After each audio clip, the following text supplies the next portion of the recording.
Seaton stretching up the front. 6 seconds the gap from Seaton to third place John Bower. So they've got a lot of work to do. But meanwhile, the BMW just holding off this horde of new aerodynamically equipped Commodores. Tony Longhurst, car number 25, tries to hold out the challenge now from Larry Perkins in the Castrol Commodore.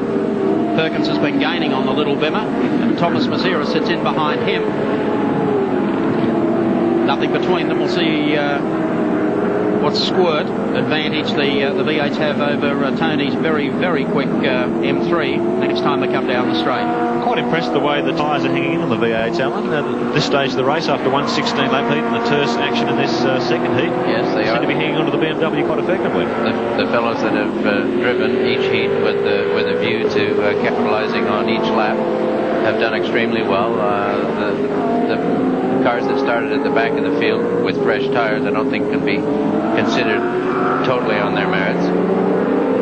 And here we have the advantage of the BMW with only 1,000 kilograms against 1,300 kilograms in the V8s. In the second heat there, certainly Tony's whipping this thing around at halftime to the delight of our statistician. GIO race cam travelling with Neil Crompton. Hasn't been the best of weekends for Neil. Didn't finish the first heat this morning.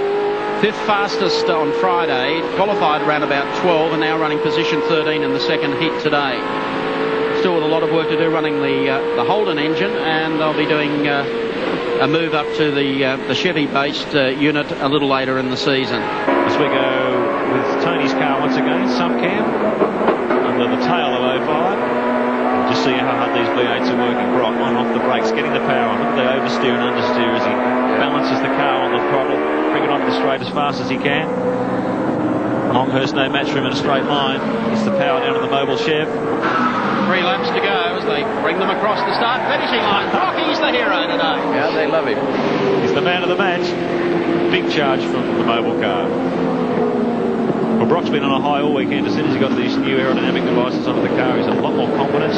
Very quick in qualifying. Well back into the top 6. And licking his lips for Bathurst. I'm sure he's looking forward to the mountain this year.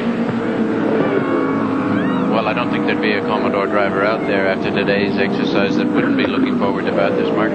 They've got a lot of time now to refine their chassis around these new wings, and we haven't seen the last of the Commodore brigade in terms of equalizing the competition. So Larry Perkins, the Castrol Commodore number 11, still fending off Thomas Mazera. Brock gaining on them, followed by a group of the BMs. And this dice between Paul Morris and John Bower continues. Scaife probably about the same distance back with 2.5 laps remaining. This has shades of last year event. I remember John Bower in the Sierra and Tony Longhurst in the BMW, terrifying him around the back part of the circuit. A lot of us were convinced that Longhurst was going to get through, but Bower is a master around this place. He'll make life very, very tough for Morris in these closing few laps. 2 laps to go this time. The 2 Peter Jackson Falcons of Glenn Seaton and Alan Jones go across the line. Then it's John Bower in third place. Behind him, Paul Morris, then Mark Scaife in the Winfield number 1 Commodore.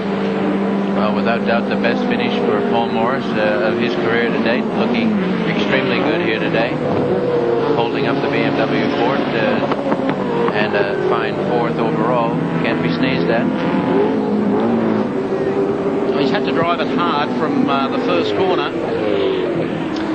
Well, the status quo remains. Falcons 1, 2, 3, despite the aerodynamic boost for the Commodores. It's been a big improvement for the Holden boys, but obviously not enough. This is the race package of 93. Glenn Seaton and Alan Jones and the Peter Jackson Falcons, they really are a class act. Well, we mustn't discount that act either, Mark. That's a fact. It's a team that is able to produce 2 cars. By produce, I mean make and prepare 2 cars and get them out on the track and run 1, 2 like this. This is a tremendous achievement. It's hard enough to get 1 car to the track. It's hard enough to get 1 car to the start line. It's hard enough to get 1 car to the finish line. To do it with 2 is a tremendous credit to Glenn Seaton, his father, and the whole team. Well, if they finish this way, according to Nigel Greenway, our statistician, it gives Glenn the win for the day. We'll move John Bower to 2nd and Alan Jones to 3rd overall. And if Glenn was to ease up and let his team partner Alan Jones win this heat. Let's not go too far. Think he will. That would make it a 1-2. No, he's not even interested in it. Haven't seen him look in the mirror for 4 laps. Look at the crowd. He's Base lap. He might crash here if he keeps looking in the rear view anymore. There's the gap back to John Bowe and Paul Morris, followed by Mark Scape. And further back up the hill, it's Larry Perkins, Thomas Mazera, and Peter Brock closing like all hell behind the two of them. Well, Seaton comes out to about 8 seconds mid-race. He's lessened that gap back a little bit. Obviously easing off as the coming to the final lap. And it would appear things are well under control for Seaton and the Peter Jackson team once again. There's Brocky. And having the grandstand being behind this man in the second heat. Well, he's now up behind Thomas Mazera, but I think he's run out of time, and Thomas is sitting under the shadow of Larry Perkins. They've had a fabulous drive. Now, the spectators have seen plenty of passing here today with the big V8s.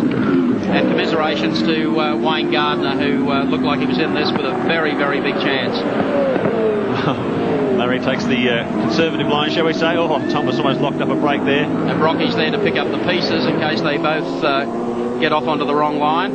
There's not quite enough real estate there for him to capitalize on that good slipstream that he got behind Mazera.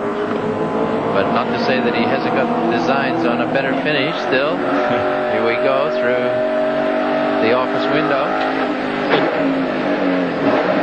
And come out wide, go in through, slam her down into second. Well, there's a battle of pride at stake here too. This is going to be the fastest Commodore run at Eastern Creek. So one of these three wants to take it. Last corner comes up now as Glenn Seaton and Alan Jones right behind him. He eases it up as Jones comes across the outside. They're going to have a form finish, 1-2 across the line. Seaton wins it. Jones finishes in second. John Bowe is going to get third, followed by Paul Morris.